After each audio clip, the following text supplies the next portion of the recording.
Boa noite a todas e todos. Duas reflexões iniciais são importantes para o debate de hoje. A primeira delas é que a Operação Lava Jato tem uma enorme importância tanto na história do nosso país quanto na história do nosso sistema de justiça. A Lava Jato descortinou um gigantesco esquema de corrupção que precisava ser trazido à tona. A operação foi responsável, inclusive, pela condenação de pessoas que deveriam ter sido condenadas. Mas, para isso, a Lava Jato cometeu incontáveis abusos. Abusos praticados por alguns procuradores e abusos praticados por Sérgio Moro. E quando digo alguns procuradores, assim o faço porque a Lava Jato é nacional. Há procuradores de São Paulo, de Brasília, do Rio de Janeiro, tão responsáveis quanto seus colegas do Paraná por importantes investigações e avanços da operação.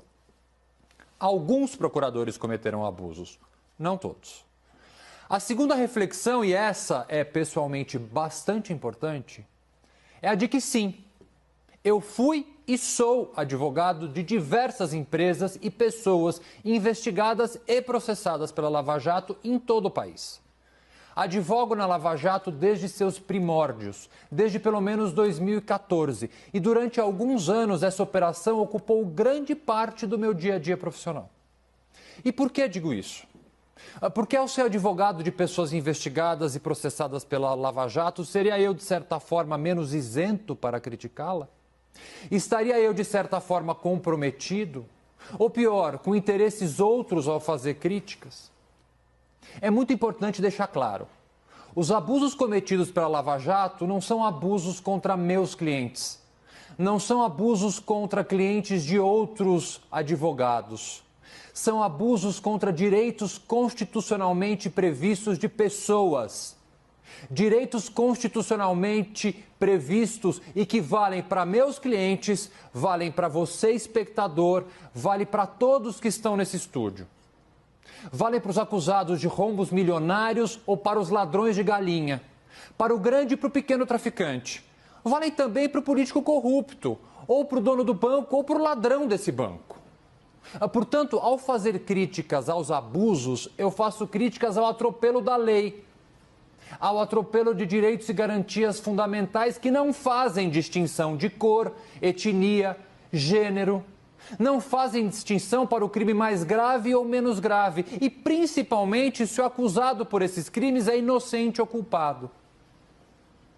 Se eu tivesse que relatar todos os abusos da Lava Jato, eu teria que passar uma semana inteira aqui falando sozinho para esgotar o tema.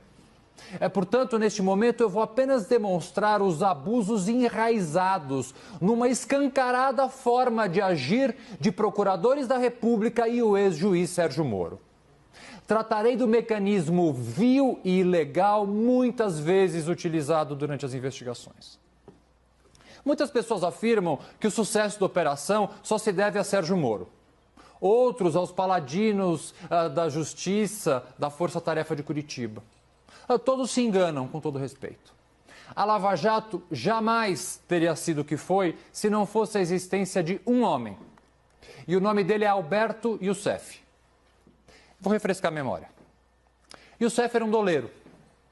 Em 2003, fez aquilo que é considerada a primeira delação premiada clausulada em nosso país. Ou seja, uma delação onde havia um contrato, digamos assim, com cláusulas e assinado com o Ministério Público Federal. Naquela época, Youssef era investigado no caso que ficou conhecido como Banestado. Ali foi feita uma delação bastante favorável, que deixou, inclusive, com que ele ficasse com alguns bens confessadamente serem fruto do crime por ele praticado. Pouco tempo após a assinatura desse acordo, que como qualquer acordo prevê que o réu não poderá voltar a delinquir, Youssef voltou a ser investigado. E isso nas barbas do juiz Sérgio Moro e de vários procuradores que em 2003 tinham assinado o acordo e depois fizeram parte e continuam até hoje fazendo parte da força-tarefa da Lava Jato. E todos eles fizeram ao longo desses anos ouvidos e olhos pouco atentos a inquéritos policiais, manifestações da Polícia Federal dizendo: olha, o Youssef voltou a delinquir. E ao fazer isso, ele deveria ter perdido todos os benefícios da delação anteriormente assinada. Mas não, nada foi feito. Até o momento que isso ficou insustentável. Youssef apareceu em interceptações telefônicas com algumas pessoas sendo investigadas. E essas pessoas, por acaso, tinham um lava-jato. Bum! Operação Lava Jato. Quando Youssef aparece novamente nesse esquema criminoso e é preso, qual é a primeira coisa que os procuradores fazem? Oferecem a esse criminoso habitual, mais uma vez, as maravilhas da delação premiada. E aqui nenhuma crítica ao Alberto Youssef e seus advogados. Eles apenas se aproveitaram dessa interpretação, digamos, atípica da República de Curitiba. Aí começa então o primeiro e grande abuso da Lava Jato, o mau uso do importante meio de investigação, por mais que eu tenha críticas a ele, que é a delação premiada. Oferecer um acordo de delação para quem volta a delinquir depois de ter assinado um outro acordo é, ao fim e ao cabo, incentivar a prática de crimes. É quase dizer que o crime compensa. Olha, eu cometo um crimezinho ali, se for pego, faço um acordo de delação. Cumpro uma pena leve e volto a delinquir. Se der errado, se der algum problema, tranquilo, eu faço outro acordo. Que justiça é essa? Que exemplo é esse que os jovens procuradores, implacáveis combatentes contra esse mal que é a corrupção, quiseram dar? Que exemplo pretendeu dar Sérgio Moro, que já foi considerado um super-herói que usa toga, ao homologar esse legal acordo? Agora vamos ao segundo método ilegal e desumano, por tantas vezes utilizado na Lava Jato. Já diz o ditado popular que passarinho só canta na gaiola. E a prática da justiça criminal nos mostra que o réu preso sempre estará muito mais propenso a delatar. A delação premiada foi o principal método de investigação dessa operação. Só que para obtê-la é muito mais fácil que os investigados estejam presos. Foi então que, com o aval de Sérgio Moro, lançou mão à força-tarefa do método de prender ilegalmente diversas pessoas. A prisão preventiva em nosso país é excepcional. É o que diz a lei, é o que diz a Constituição. Mas na Lava Jato ela virou regra.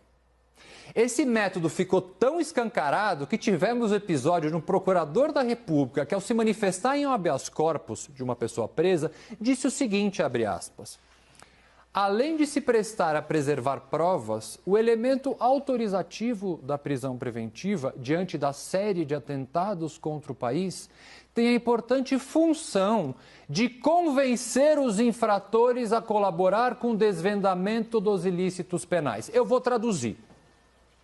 Um procurador da República afirmou numa manifestação oficial que a prisão tem a importante função de convencer alguém a colaborar com uma investigação. Isso tem um nome: tortura. Prender uma pessoa para que ela delate tem um nome e eu vou voltar a repetir: tortura. Eu finalizo aqui reafirmando que a Lava Jato teve e ainda tem uma enorme importância.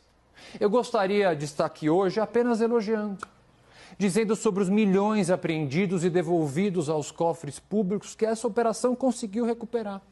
Mas não. Até porque grande parte desse sucesso poderia sim ter sido alcançado com respeito à lei, com respeito à nossa Constituição, mas isso está longe de ser o que de fato aconteceu.